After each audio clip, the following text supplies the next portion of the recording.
네, 우리 교재 32페이지 봅시다. 재무상태표와 손익계산서의 관계에 대해서 우리가 1교시 때 살펴봤던 것입니다. 재무상태표 일정 시점에 재산 상태를 보관한 것이고 손익계산서는 일정 기간에 경영성과 보관한다라고 다 배웠죠.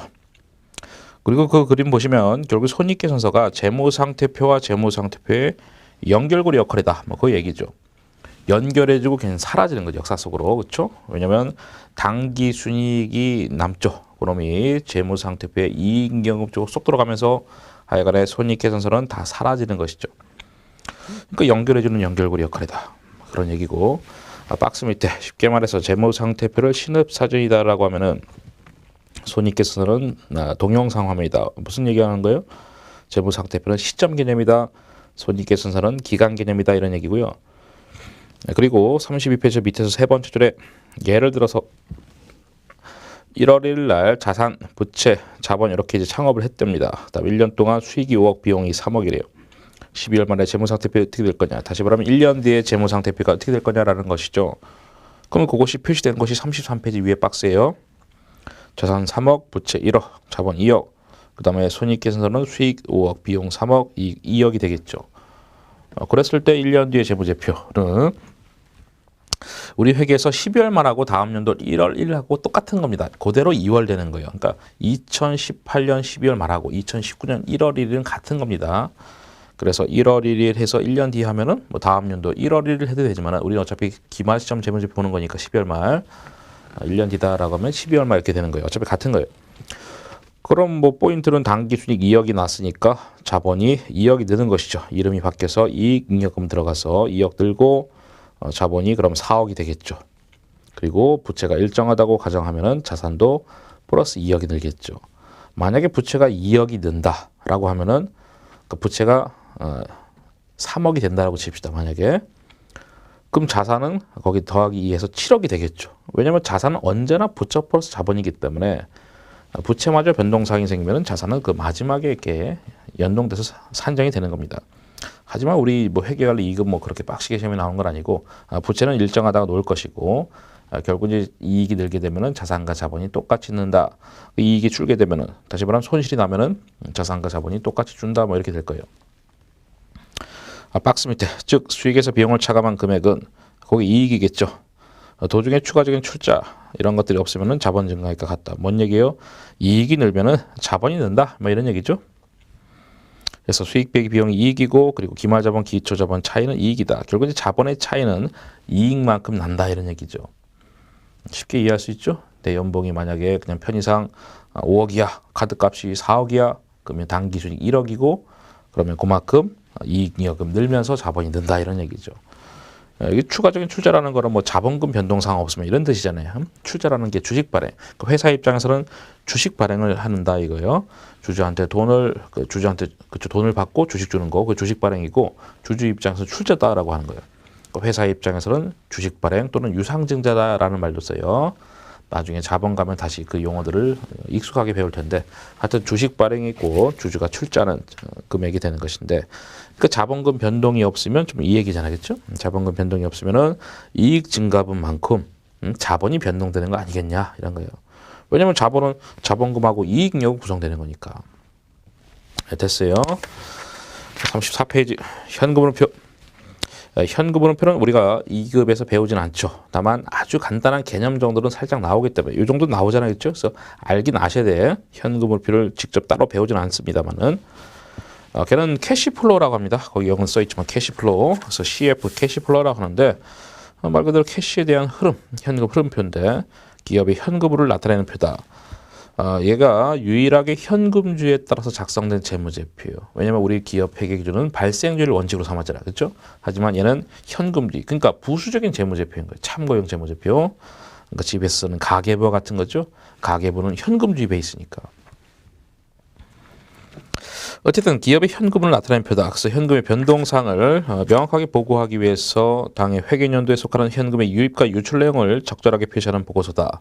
뭐 어렵지 않죠. 안 배웠지만 그냥 현금의 어떤 흐름을 나타내는 표다. 뭐 이런 얘기죠 지금. 그래서 보고기간 말 현재 현금의 유동성 확보를 위한 어떤 기준의 거래별 내역을 알 수 있게 해주며 현금 물음표니까. 그다음 보고 겸할 현재 어떤 자금 동원 능력을 평가할 수 있는 자료를 제공해 준다. 어쨌든 현금 물음표 안 배우지만은 다 뭐 현금 얘기, 자금 얘기 이렇게 나오잖아요. 그럼 요걸 갖고 만약에 틀리게 되면 어떻게 되냐면은 이 현금 물음표 대신에 손익계산서는 이렇게 되는 거예요. 손익계산서가 아니죠. 현금 얘기 나오니까 다 현금 물음표예요. 그래서 그렇게 되기 때문에 이거 많이 봤던 문장인데 맞는 문장이다 이렇게 만드는 겁니다. 손익계산서가 아니라 현금 물음표는 해서 그렇게 낼 거니까 그렇게 구분하시라. 그리고 기업 실제 활동은 영업 활동, 투자 활동, 재무 활동으로 구분할 수 있다 해서 실제 양식도 밑에 살짝 나오잖아요. 영업, 투자, 재무. 아직 뜻은 모르지만은 세 가지 활동 더해서 현금의 증가 또는 감소가 나온다. 그 다음에 기초현금에다가 더하시면 기말현금 이렇게 나오는 구조예요. 만약에 편의상 영업활동 플러스 100이다. 투자활동 플러스 100이다. 재무활동 플러스 100이다라고 칩시다. 그럼 현금의 증가는 300이 되고 기초현금이 만약에 100억 있었다. 그럼 기말은 400억 이렇게 되는 구조죠. 그리고 걔도 역시 박스 제일 위에 기간 개념이죠. 1월 1일부터 12월 말 재무상태표만 12월 말 시점 개념이다라고 했었어요.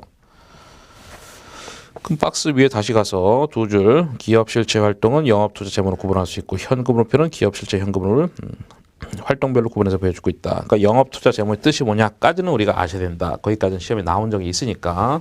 그러니까 현금 물표를 제대로 안 배우는데 기본 또 개념은 또 나온다 시험에. 그래서 옛날에 안 나오다가 이제 최근에 나오기 있으니까 알긴 아셔야 돼. 간단한 개념 정도는.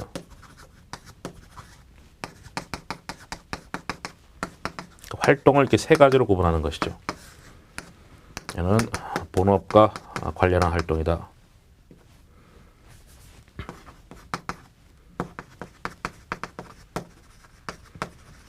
이거는 각종 자산의 취득과 처분과 관련된 활동이다.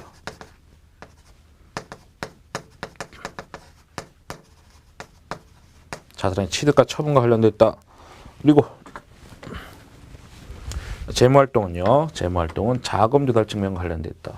그래서 이거는 부채, 자본 측면에서 재무활동이 자금 조달 활동이니까요. 부채 자본과 관련된 거. 이거 어디서 봤어요? 우리 1교시 할 때 기업 활동의 3단계 할 때 자금 조달과 관련된 거 재무활동, 부채 자본과 관련돼 있고 투자활동, 자산측과 관련돼 있고 이런 얘기 있었잖아요. 그 다음에 영업활동은 뭐 수익 비용과 관련돼 있고 뭐 이런 얘기 있었죠. 우리 회계에서 영업이 본업과 관련한 활동을 얘기하는 거예요. 뭐 본업은 굉장히 포괄적인 거예요. 만약에 제조업이다 뭐 이런 거예요. 다 원재료 사가지고 물건 사고 그러니까 물건 만들고 팔고 돈 받고 월급 주고 광고 때리고 세금 내고 뭐 접대하고 이게 다 영업 활동입니다. 그리고 자산의 취득과 처분과 관련한 활동이 투자 활동이고 그리고 자금 조달 활동에는 이제 부채와 자본 측면과 관련되어 있다. 해서 어떤 것들 어떤 유입 측면은 유출 측면 굳이 구분해서 이제 써드리면은 사채 발행이라는 게 있어요. 나중에 배우겠죠. 굉장히 어려울 건데 회사채 발행을 얘기하는 겁니다. 다 자금 조달의 수단이에요. 그다음 차입금의 차입.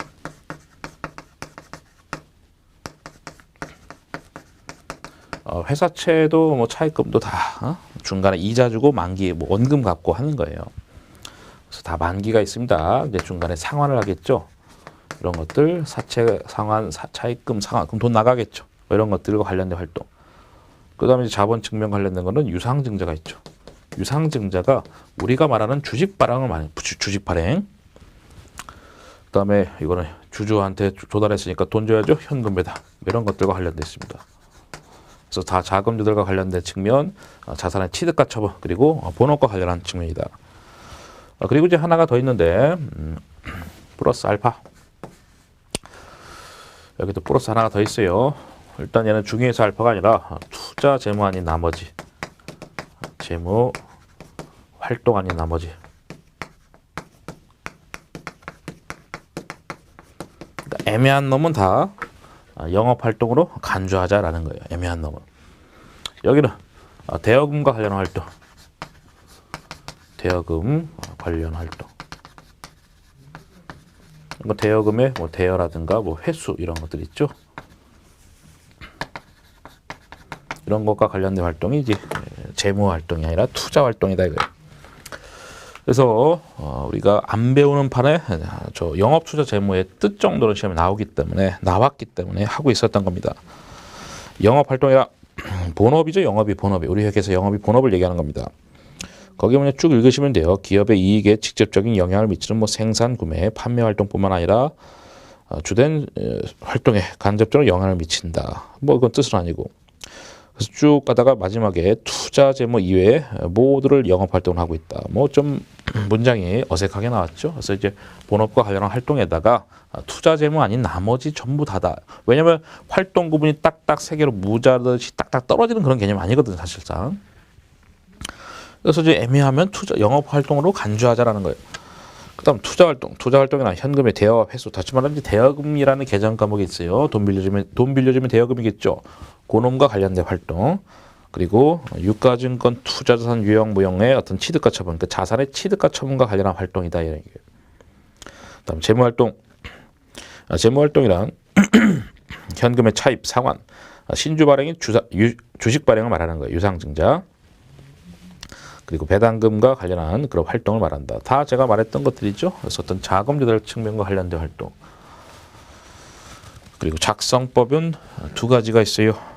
이거는 이제 참고로 보시면 돼요. 이제 고득점요. 나는 90점까지가 목표인데 나는 100점이 목표야 하시면 이제 이런 것까지 보는 거예요. 작성법. 왜냐하면 이거는 우리 현금으로 필요 안 배우는 판에 이해는 할 수 없거든요. 그래서 어떤 뭐 양식 같은 게 있으면 좋겠지만은 살짝 양식이긴 한데 그 37페이지 한번 볼까요? 살짝의 양식.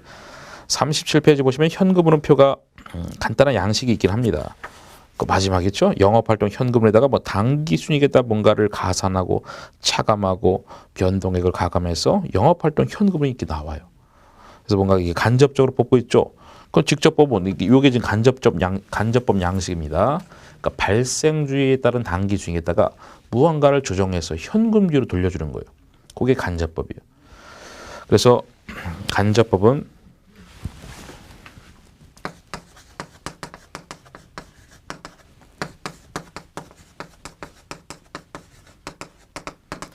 발생주의 손익을 다시 말하면 당기순이익 있죠? 당기순이익을 현금주의로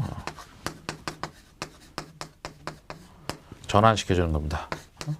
조정을 해서 또는 어떤 금액들을 가감을 해서 그러니까 발생주의를 현금주의 손익으로 돌려주는 작업을 하는 거예요. 물론 여기 이제 영업활동 현금 흐름인데 뭐 간단하게만 아시면 됩니다. 왜냐면 현금흐름표 우리가 지금 배우는 게 아니거든요. 그냥 이런 것들로 구성되어 있다까지만 보는 거지. 지금 구경 정도만. 살짝 구경했잖아요. 당기순이익에서 뭔가 영업활동 현금으로 돌려주는 그런 과정이 있었죠. 현금으로 돌려주는 거예요. 어떻게 한다? 그거 우리가 배우는 게 아니죠. 제가 현금흐름표 강의, 실무 강의를 하는데 회계팀 강의를 하겠죠. 그럼 16시간 동안 현금흐름표를 합니다. 우리는 한 10분 정도 배우는 거예요. 그냥 그런가 보다. 그럼 직접 보면 뭔데? 걔는 어떤 활동별로 보여주는 거예요. 원천별로 또는 이제 활동별로 현금으로 보여준다. 제시한다.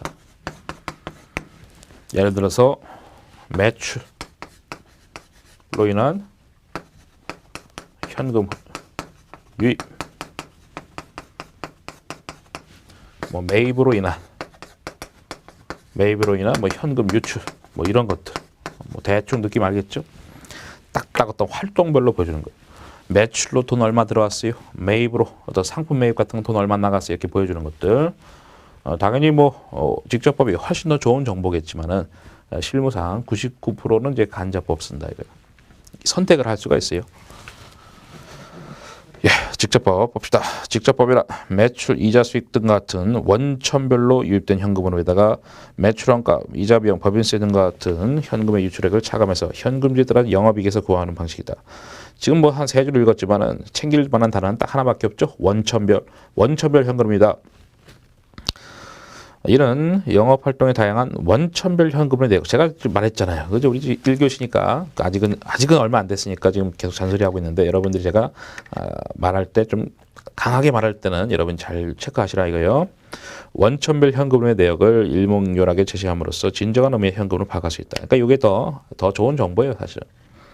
간접법이라 단기 수익에서 그렇죠? 단기 수익에서 출발한다. 해서 뭔가 현금에 유출이 없는 비용 등을 가산하고 유입이 없는 수익을 차감한다. 당연히 뭐 알 필요 없는 거죠. 그걸 제가 강의하려면 16시간 걸리는 거니까 그 현금흐름표 굉장히 어려운 재무제표예요. 하여튼 차감하고 그다음에 자산부채 변동에 가감해서 그러니까 결국은 단기 수익에서 무언가를 조정해서 영업활동 현금으로 계산한다. 아까 양식도 봤잖아요. 7편에도 제가 써놨고 그래서 결국 이제 발생주에 따른 단기 수익에서 어떤 조정을 거쳐서 어떤 현금 흐름이 산출되는지 보여주는 것이다. 그래서 재무상태표와 손익계산서의 연관성을 보여준다. 왜냐하면 무언가를 조정해 주니까 단기 수익이라는 발생주에서 어떤 재무상태표, 손익계산서 계정 과목들을 조정해서 현금주로 돌려주는 거니까 뭐 굳이 뭐 장점을 말하자면 BS하고 IS 간의 어떤 연관성을 제시한다라는 얘기가 써 있는 거예요. 그 요 부분을 이제 문제 내게 되면은 어려운 문제죠. 그렇죠? 제가 아까 90점이 목표가 아니라 100점 목표를 하신 분들만 고득점용으로만 이제 보시라고 했었는데 직접법, 간접법을 두 개를 거꾸로 써놓고 문제 내는 거예요. 그 문장을 바꾸지 않고 직접법이란 대신에 간접법이란 이렇게 해서 두 개 바꿔놓고 문제 내는 겁니다. 8번 자본 변동표. 자본의 변동을 나타내는 표입니다. 자본을 배우면 누구나 볼 수 있는 표예요. 그래서 자본 변동표를 따로 뭐 학습을 하진 않습니다. 이거는 자본만 배우면 다 할 수 있고 그럼 자본의 내역이 사실 우리 2개 같지만 나중에 제대로 배우면 5개가 될 텐데 뭐 자본금, 자본이익금 등등등이 있어요. 그러면서 이제 시점별로 딱딱 보여주는 거죠. 우리가 배운 선에서 얘기하면 뭐 단기 순익 정도, 단기 순익 생기면은 이익연금 쪽에 꽂히니까 뭐 그런 것들 이제 보여주는 거죠. 그리고 유상증자했다. 그러면 자본금이 늘잖아요. 뭐 그런 것들 보여주는 거예요. 그래서 자본만 배우면 다 알 수가 있어요. 두 번째 줄에 자본의 변화 내역을 구성 요소별로 보여준다. 그 구성 요소는 이제 5가지다. 그리고 우리는 아직 안 배웠으니까 그냥 뭔가 5가지인가 보다. 제가 아까 필기는 해드렸었습니다만 설명을 안 했죠. 자본 변동표에서는 신주 발행, 그게 이제 주식 발행 말하는 겁니다. 유상증자겠죠. 유상증자 그리고 배당금 지급 이런 걸 이제 파악할 수 있다. 뭐 단기 순익 같은 것도 파악할 수 있죠. 뭐 그런 것들 자본의 변동을 나타내는 표구나. 36페이지 주석. 주석은 재무제표 본문에 표시된 정보를 이해하는 데 도움을 주는 추가적인 정보를 제공한다. 그러니까 기본 재무제표에 대한 추가적인 설명이다. 뭐 이런 얘기고요. 세 번째 줄에 맨 끝에 재무제표의 중요한 부분이다. 그러니까 주석은 재무제표가 아니다 하면 틀린 거예요. 재무제표죠. 그렇죠? 걔도 제가 말을 했던 겁니다. 기본 재무제표란 말을 쓰진 않지만 재무제표다 하면 맞는 거예요. 재무제표는 비교 형식으로 작성해야 된다라는 것인데 우리가 이렇게 그냥 뭐 제가 말로 하지 말고 써보죠. BS 재무상태표 이렇게 생긴 거예요. BS는 이렇게 쓰는 겁니다. 여기에 뭐 현금 얼마 써있겠죠, 그렇죠? 현금 100억, 200억 이렇게. IS는 이렇게 안 쓰인 게 아니죠. 1월 1일 12월 말 여기는 X 1년 1월 1일부터 12월 말 이렇게 해서 매출 얼마 이렇게 써 있는 거죠. 기간 개념. 얘만 그런 게 아니라 현금흐름표 CF라고 합니다. 현금흐름표. 저는 영어로 썼지만 여러분은 한국말로 쓰는 게 좋겠죠. 아직은 익숙하지 않으니까. 그다음 자본 변동표. 그러니까 얘만 동태적 보고서다. 그러니까 얘만 정태적 보고서다라고 했었고 시점 개념. 보시다시피 다 기간 개념이죠. 이 세 가지는 동태적 보고서다.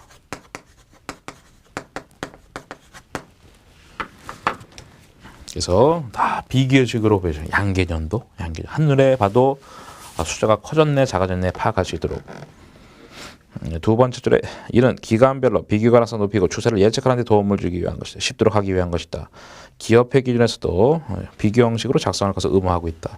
물론 주석은 제외하고. 주석은 그냥 쭉 말로 쓰는 거니까 정해진 양식은 없는 거. 비교식이 아닌 것이죠. 그냥 쭉 말로 쓰는 것이고. 물론 주석도 필요하면 이제 중간중간 표가 막 나와요. 표가 나오면서 비교식으로 이렇게 보여주는 건데 그건 이제 의무화는 아니고. 그럼 주석을 재면 나머지 재무제표는 기본적으로 다 비교식으로 보여주고 있다라는 것이고 이렇게 하면 이제 기간 간 비교 가능성이 높아지는 것이죠. 그러니까 기간 간 비교가 쉽다 이거죠. 딱 한눈에 보이니까 추세도 예측할 수 있고 이익이 커졌네, 매출이 커졌네, 작아졌네 이런 것들. 37페이지 상호관계. 이건 별로 중요하지 않죠. 그 재무제표끼리 서로 연동돼 있다 이거예요. 대표적으로 우리가 배운 것 중에 손익계산서의 당기순이익이 재무상태표, 이익여금 쪽에 쏙 들어가죠. 그런 것들도 하나 배웠었던 것이고, 나머지 하나 또 구경해 볼까요? 구경. 이건 뭐 어떤 시험 문제는 아닙니다. 현금흐름표, 우리가 안 배우는 그 양식이지만 어쨌든 거기 있는 당기순이익이 1번에 있잖아요. 그럼도 역시 손익계산서 당기순이익 그대로 갖다 쓰는 것이고, 그다음 재무상태표에는 거기 파란색 현금 및 현금성자산 돼 있죠. 그게 우리가 말하는 현금입니다. 그 당연히 현금흐름표의 그 현금, 기말의 현금, 그거랑 또 다 화살표만 지금 보고 있는 거죠. 다 서로 이렇게 연동돼 있다, 맞물리고 있다 이런 거예요. 물론 메인은 재무상태표하고 손익계산서가 되겠죠. 그게 이제 메인이 되면서 나머지 이렇게 격가지로 현금흐름표, 자본변동표 다 서로 연동이 되는 거예요. 38페이지 퀴즈는 여러분이 이제 각자 풀어보시면 되겠습니다. 그다음에 39페이지 시험 문제는 어떻게 내냐면은 이제 문제 은행식입니다. 그래서 문제에 풀이 있어요. 저희가 뭐 다 출제를 했었고 뭐 교재도 다 작성했다고 했지 않겠습니까? 그래서 다 문제 풀이 있고 거기서 출제를 한 7, 80% 내고 나머지는 여기 연습 문제 있죠? 또는 뭐 모의고사도 있고 이제 그런 것들을 이제 추려가지고 뭐 내고 합니다. 물론 그 문제 은행하고 연습 문제도 막 겹치는 것도 있기 때문에 그래서 결국 이제 뭐 문제 은행 풀에서 계속 돌려서 내고 있다. 물론 약간씩 이제 수정을 합니다. 예를 들어서 한 40문제가 있으면은 한 30문 한 25개 정도는 이제 그대로 내고 15개는 뭐 문항 하나 정도씩 이제 수정을 하면서 그렇게 출제를 하고 있습니다. 물론 연습 문제 있는 것도 다 문제 은행에 들어가 있고 그렇죠. 대부분은 들어가 있고 합니다. 39페이지 회계 흐름. 북이란 무엇일까? 이건 우리가 했던 것인데 우리가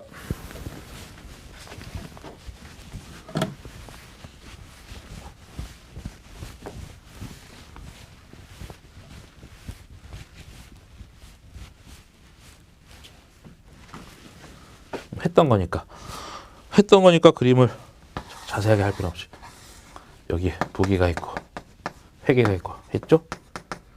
이거는 재무제표 작성을 얘기하는 거예요. 장부 기입 또는 장부 기록이 되겠죠? 그게 회계 처리를 얘기하는 거죠. 재무제표 작성. 회계 처리하면 재무제표 작성되는 거니까. 이거는 재무제표 작성 플러스 재무제표 전달이다라고 했었죠. 누구한테? 정보용자한테. 이해관계자. 재무제표를 보는 자들. 했던 겁니다. 그래서 거기 박스부터 보시면은 부기 거래를 장부에 기록한다. 그 장부 기입의 줄임말 재무제표 작성을 얘기하는 것이고 회계는 이런 식의 벤 다이어그램이면 더 좋았을 텐데 하여튼 회계는 부기를 포함하는 관계다. 부기에 더하여 이해관계자들한테 정보를 제공하는 것. 그 재무제표 작성 플러스 재무제표 전달이다. 그래서 위에 뭐 쭉 써 있는데 그래도 한번 읽어볼까요? 부기란 장부 기입이라는 어원이다. 장부 기입의 줄임말. 그 밑에 어떤 사건에 대해서 그 사실을 요약하고 정리해서 장부에 기입하는 것이다. 재무제표 작성이다 보시면 되는 거예요. 두 번째 단락에 반면 회계란 회계란 보다 넓은 개념이다. 회사 경영 활동에 대한 유용한 정보를 이해관계자들한테 전달하는 일련의 과정을 의미한다. 즉 회계한 과정에 부기가 있다. 그러니까 부기 플러스 알파다 이거예요. 부기 플러스 재무제표 전달. 그다음 이번에 부기의 종류가 있는데 얘는 시험과는 관련 없습니다. 그래서 그 단식 부기는 뭐고 다음 페이지 뭐 복식 부기가 뭐고 돼 있는데 이건 뭐 시험과는 일단 뭐 관련은 없어요. 일단 뭐 간단하게 볼까요? 뭐 시험과 관련 없지만은 단식 부기하고 복식 부기 있는데 들어보셨는지 모르겠지만 우리 회계 기준은 복식 부기에 따라서 재무제표 작성하는 겁니다. 복식 부기니까 식이 두 개야. 정확하게 말하면 두 개 이상입니다. 단식 부기는 식이 하나야. 그래서 거기 단식 부기에다가 예를 들어서 가계부 써보세요. 가계부가 단식 부기다라고 보시면 돼요. 그건 이제 현금 관점에서 쭉 쓰는 거잖아요. 단식 부기는 이거는 이제 현금주에 따라서 작성한다.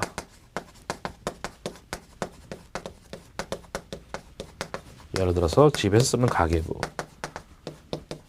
그 복식 부기는 식이 두 개 이상이다. 얘는 이제 발생주에 따라서 작성한다. 발생주의 반대 현금주였죠. 그래서 이것이 기업회계 기준이다. 갭 쓰면 기업회계 기준. 복식 부기가 복잡하니까 그거를 원칙 삼은 거예요. 그래서 발생주에 따라서 어떻게 작성? 원인과 결과를 기록하자.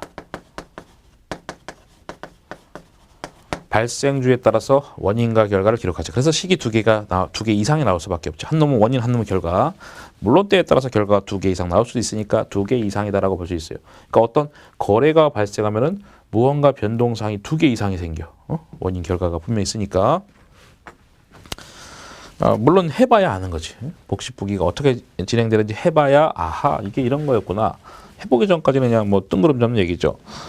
그래도 뭐 미리 체크나 합시다. 별로 시험과 관련 없지만 39페이지 밑에서 두 번째 줄에 단식부기는 현금이 유입과 유출이 있을 때마다 기록하는 방식이다. 가계부 현금주의다라고 했고 기한은 기업회계는 개를 채택하지 않았어요. 다음 페이지. 이러한 단식부기는 기록 방법이 쉽고 간단하다는 장점이 있다. 뭐 가계부는 간단하니까요.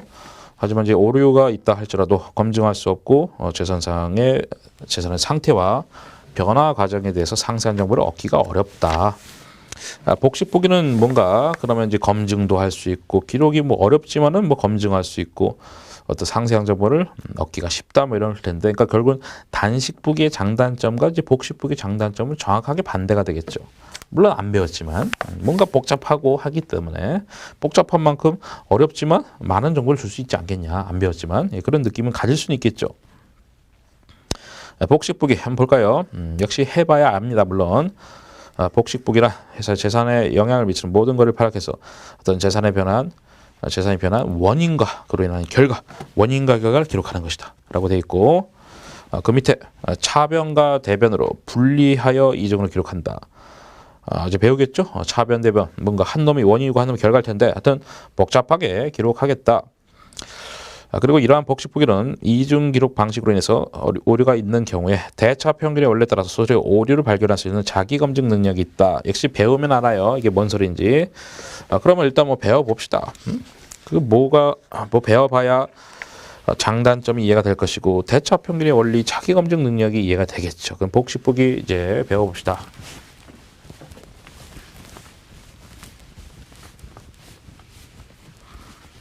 차변이 있고요. 대변이 있어요.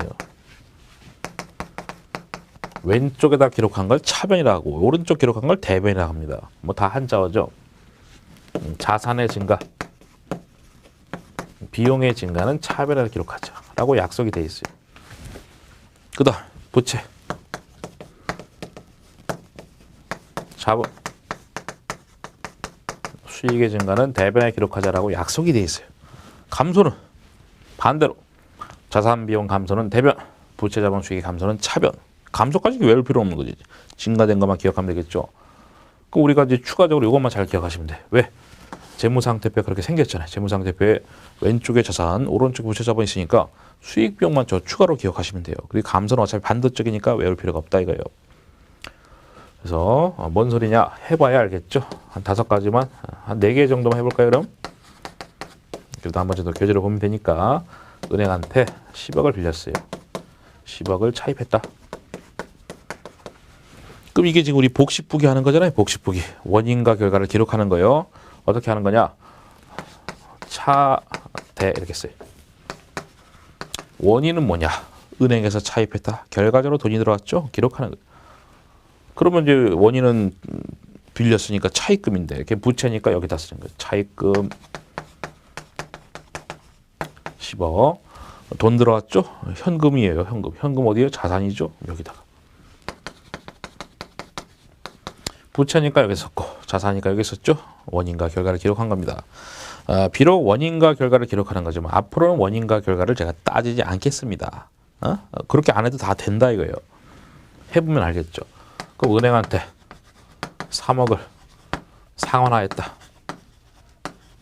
분명히 된지 한번 해봅시다.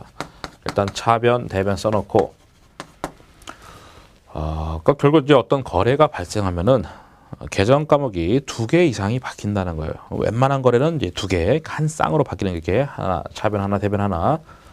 은행은 3억을 갚았어? 그러면 3억 돈 나가겠네. 현금 된다 이거죠. 자산의 감소. 그 다음에 차입금이 줄겠죠. 부채 감소, 차변. 얘랑 다 반대로 간 것이죠. 그래서 아하 그렇구나. 부채 감소니까 차변, 자산의 감소니까 대변 이렇게. 그래서 이런 식으로 약속을 하면은 지금 보시다시피 언제나 차변, 대변이 같아요. 그러니까 차변 합계랑 대변 합계 같다. 이걸 갖다가 대차 평균의 원리다라고 해요.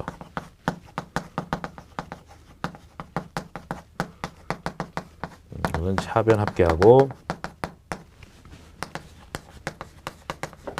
대변 합계가 언제나 같다. 그러니까 제 얘기가 뭡니까? 만약에 현금을 썼어. 그 차입금이 어디냐? 반대 쪽에 쓰시면 됩니다. 그래야 대차가 맞으니까. 반대쪽에. 아하, 그런 거구나. 그러니까 이렇게 약속을 하면 항상 그렇다는 거예요. 그 다음에 뭐 해볼까요? 현금 매출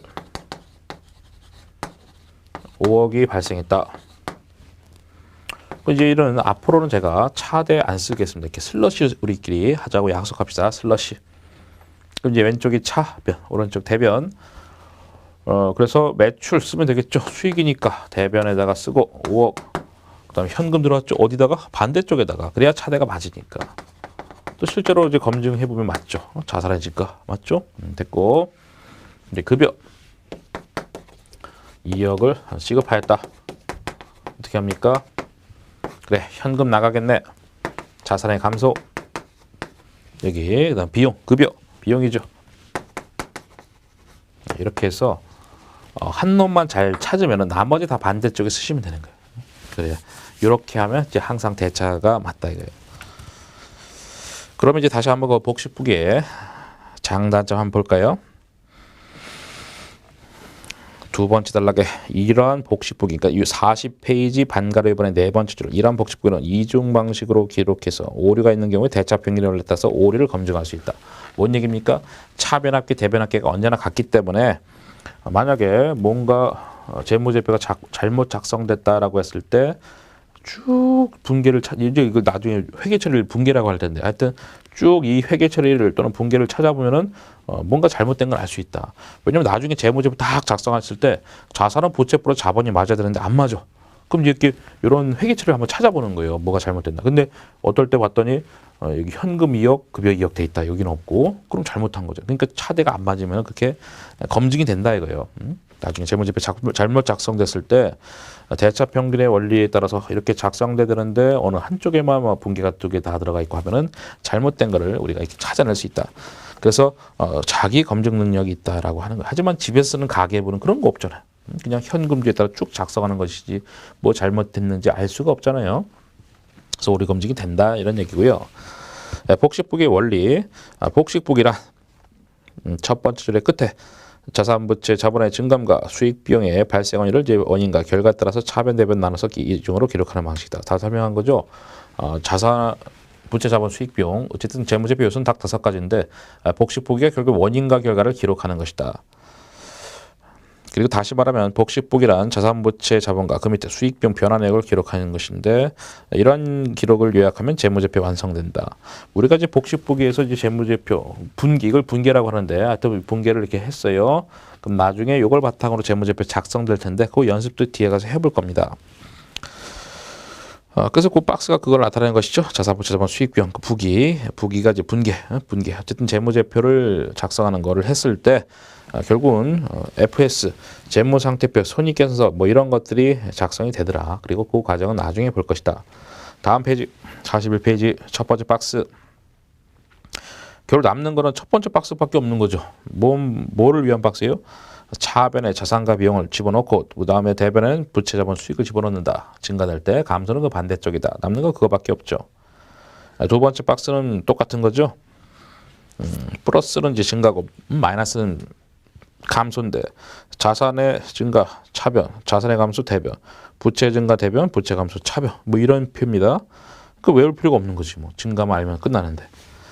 그래서 됐죠? 그리고 맨 밑에 예를 들어서 은행에서 1억 빌렸다. 그럼 이거 알고 있잖아요. 차변에 현금 1억 대변에 차입금 1억. 그 쉽죠? 다음 페이지. 그래서 뭐 쭉 과정이 나왔지만 우리 뭐 이미 알고 있는데 뭐 42페이지 마지막 박스에 차변에 자산 1억인데 우리는 계정 과목까지 쓰면은 차변에 현금 1억. 대변에 부채인데 우리는 계정 과목 쓰면 차입금 1억. 은행할 때 돈 빌리면 차입금이다라고 여러 번 얘기했었죠.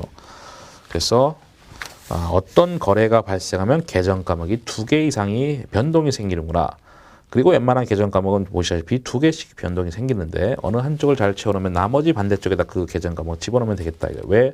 대차 평균이 올리니까요. 그 다음에 회계의 어떤 순환 과정 봅시다. 박스가 나오는데 이것은 다시 챕터 3 우리가 지금 챕터 1을 보고 있는데 나중에 챕터 3다라고 해서 결산이라는 주제가 있을 거예요. 이제 그쪽에는 좀 실무적인 얘기들이 좀 있을 텐데 그때 가서 자세하게 배울 거예요. 그러니까 지금은 이제 참고용이지. 그리고 지금 봐도 당연히 몰라요. 왜? 여기 있는 용어들은 뒤에서 다 튀어나오는 거니까요. 그래서 하여튼 챕터 3에서 자세하게 배울 것이고 그냥 구경만 해보자. 구경만.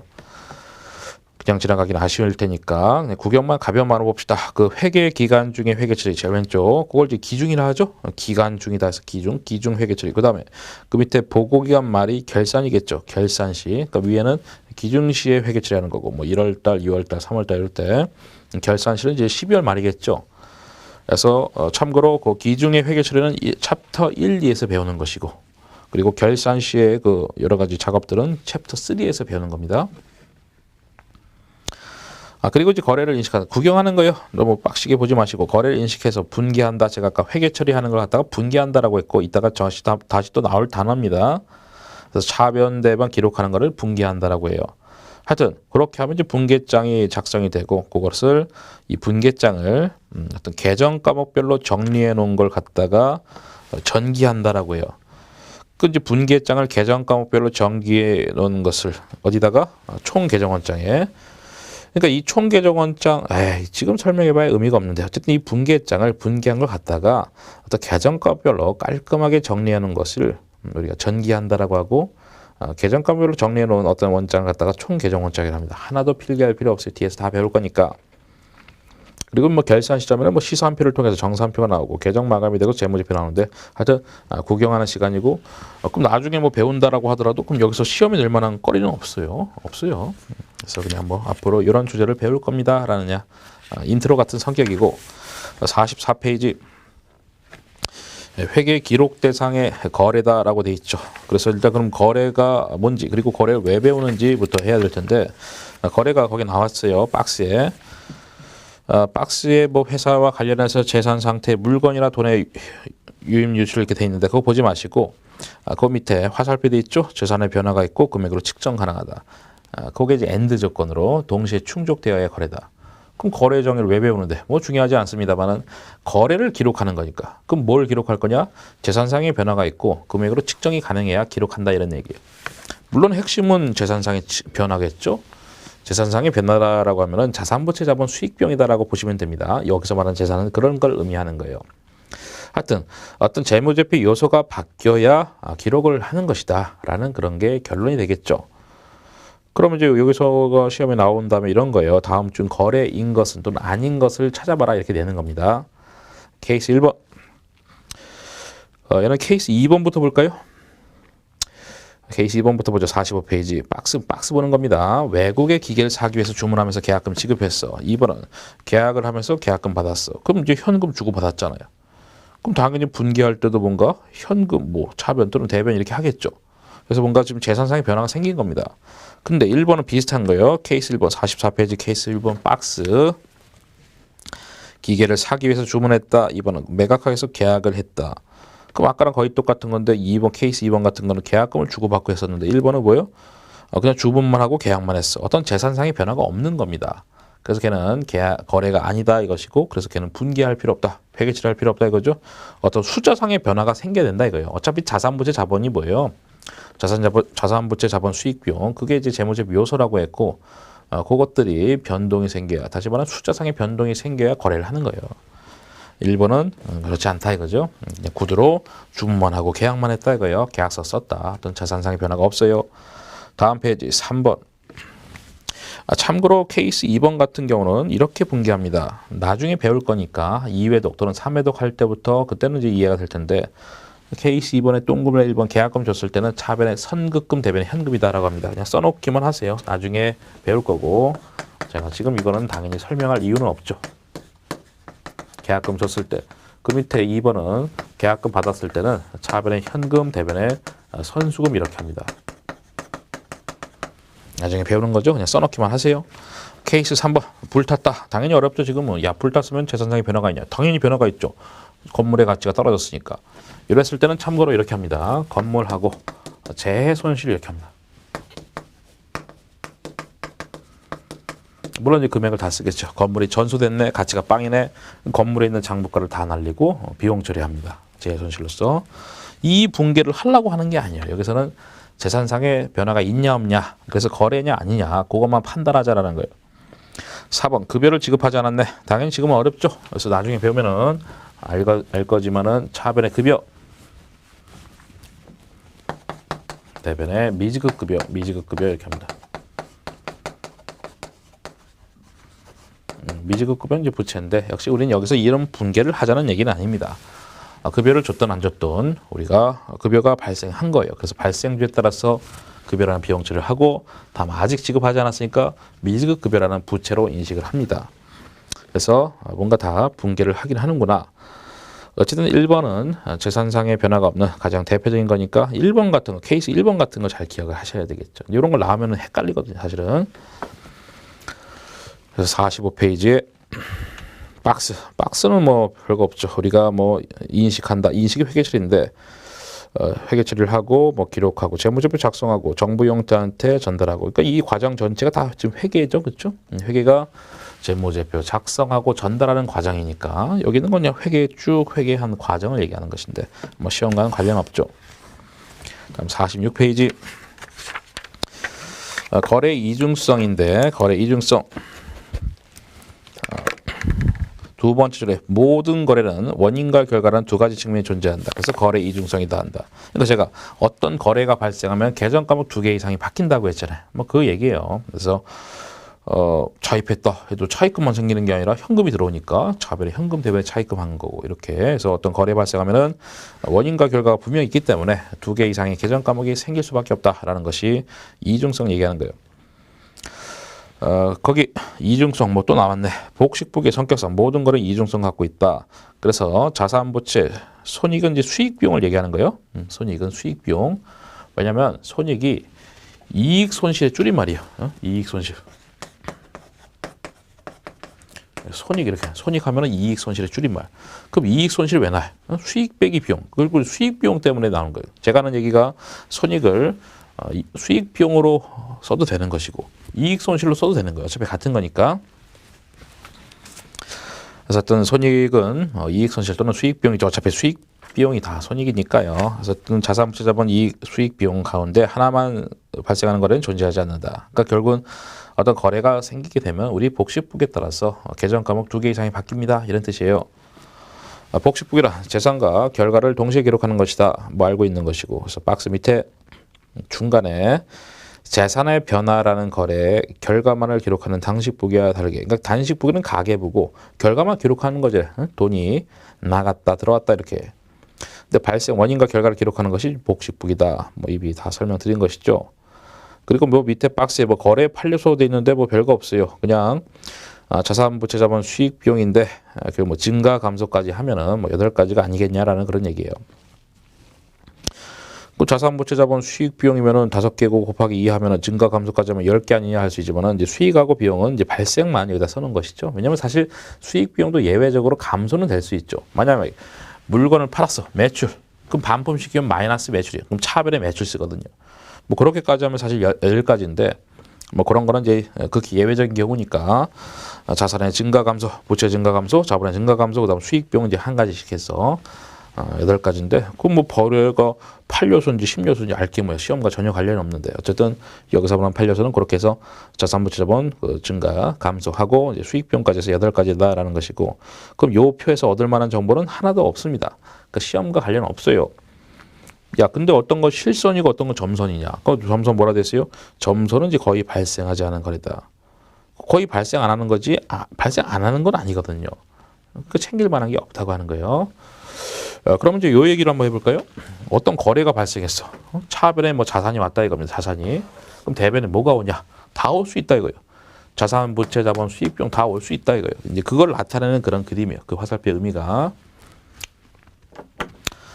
예, 마찬가지죠. 차별에 뭐 부채가 왔다 다 올 수 있어요. 그러니까 어떤 거래가 발생할 때 우리가 뭐 이거 분기한다라고 했는데 이 분기를 외워서 하는 게 아니라 그 거래 실질을 그냥 반영해서 회계처리를 하는 겁니다. 그래서 공부를 많이 해도 분기가 이제 어려울 텐데 이제 뭐 외워서 하는 거 아니다. 그다음에 47페이지, 이 페이지가 이제 마지막이죠. 첫 번째 줄 끝에 같은 차변끼리 또는 대변끼리는 절대 결합될 수 없다. 뭔 얘기요? 차변의 합계, 대변 합계 같아. 그러니까 어떤 은행에서 10억을 빌렸는데 차변에 현금 10억, 차변에 차입금 10억, 대변 없고 이런 거 없다 이거죠. 그래서 대차 평균의 원래 따라서 한 놈 들어가면 나머지 들어갔다. 물론 따질 수 있으니까 요거를 기억해서 해도 되지만은 한 놈을 썼으면 차변에 나머지 대변에 쓰시면 됩니다. 어차피 대차 평균이 무조건 맞으니까. 어떻게 할 때? 이렇게 할 때. 예제. 예제는 당연히 우리가 나중에 한 바퀴 돌고 두 바퀴 돌아야 이해가 될 예제들입니다. 왜냐하면 개정 과목을 단 한 개도 배운 거 없어요. 우리는 개정 과목 아직 제대로 배운 적이 없습니다. 여기 이제 답에다가 막 개정과 써놨잖아요. 그러니까 지금은 이해 안 되면은 넘어가시면 됩니다. 건물 취득하고 현금 50만 원 지급했다. 그럼 차변에 건물, 대변에 현금. 요건 쉽죠. 건물이란 자산의 증가, 현금이란 자산의 감소. 2번 상품. 30만 원을 외상으로 샀다. 이건 모르죠. 왜냐하면 외상으로 샀을 때 모르니까. 다만 살짝 아까 구경을 했었는데 매입 채무라는 부채로 합니다. 외상값 지급할 거니까. 그리고 이제 상품이라는 자산이 나한테 증가됐으니까 차변에다가 쓸어넣는 거예요. 그 다음에 출자했다. 결국 이제 주식 발행한 것이죠. 유상증자한 거. 그래서 차변에 현금 들어왔고 대변에 주식을 줬으면은 자본금 이렇게 하는 거예요. 그러니까 주주가 돈을 우리한테 맡겼어. 꼭 우리는 돈 들어왔고 차변에 현금, 대변에 주식 주면은 자본금이고 역시 자본금의 정의를 모르기 때문에 모르는 거죠. 왜 이렇게 하는지. 다만 그냥 그렇다. 나중에 다 배울 거다. 2회독, 3회독 하고 그때 가서 제대로 보시라. 지금은 절반 이해 못해도 상관없습니다. 4번. 임대료를 받았어요. 그럼 이건 쉬운 거죠. 차변에 현금, 대변에 임대료는 수익입니다. 임대료 수익 대변에다가 은행한테 돈을 갚았다. 이거는 우리가 할 수 있었죠. 제가 했던 거니까. 갚았으니까 상환한 거고. 그럼 차변에 현금이 아니라 차입금이지. 부채 감소. 그리고 현금 나가죠. 자산의 감소. 현금 대변에. 종업원 급여 지급하였다. 이거는 우리 했던 거죠. 차변의 급여, 대변의 현금. 급여라는 비용 차변, 대변의 현금이라는 자산의 감소가 되겠죠. 이자를 지급했는데 불구하고 지급하지 않았다. 그렇죠? 차변의 이자 비용 발생주기 때문에 현금을 줬든 안 줬든 이자가 발생했어 비용 잡는 거예요. 그런 게 발생주다. 어차피 발생주 굉장히 포괄적입니다. 그리고 대변에 뭐 미지급금 또는 뭐 미지급 이자 뭐 이렇게 한다 이거예요. 미지급금 또는 미지급 이자 부채겠죠? 줘야 되는데 안 줬으니까 나중에 갚아야 될 돈이 있다. 여기서 이제 분개해서 개정 과목 쓰려고 하는 건 아니고 어쨌든 여기서 뭐 원래 취지 자체가 차변에 뭐 자산의 증가, 뭐 자산의 감소 그런 게 원래 취지였던 거예요. 그래서 이전 판만 해도 그렇게까지 그렇게만 나왔다가 요번 판에 그러니까 2018년 책이죠. 그 책에 처음으로 개정 과목 여기다 써놓은 거예요. 그래서 어쨌든 개정 과목 지금 하려고 하는 그런 주제는 아니었다. 그리고 요 예제는 지금은 이해 못해도 된다. 그 다음에 대차 평균의 원리는 했죠. 두 번째 줄에 차변 합계랑 대변 합계 반드시 일치하는데 이게 대차 평균의 원리. 그러니까 우리가 말하는 에버리지 그 평균이 아닙니다. 차변 합계, 대변 합계 같다라는 그런 뜻이지 무슨 평균치 그거 아닙니다. 그리고 마지막 두 줄 복식부기에서는 대차 평균의 원리를 이용해서 기록하기 때문에 정확성을 검증할 수 있다. 이런 얘기는 했었죠. 그렇죠? 그래서 뭔가 재무제표가 잘못 작성되면 우리는 분기한 거, 회계치료한 거를 찾으면 돼요. 그러면 분명히 어김없이 차변에 개정 과목 2개, 대변은 없고 뭐 이런 것들이 있다 이거예요. 물론 차변에 없고 대변에 2개 이런 것도 있을 수 있겠죠. 그런 것들이 있을 때 재무제표가 잘못 작성이 되겠죠. 그래서 검증이 뭐 가능하지 않겠냐 이거예요. 그래서 이번 시간은 여기까지 하는 걸로 하겠습니다. 예, 수고 많으셨어요.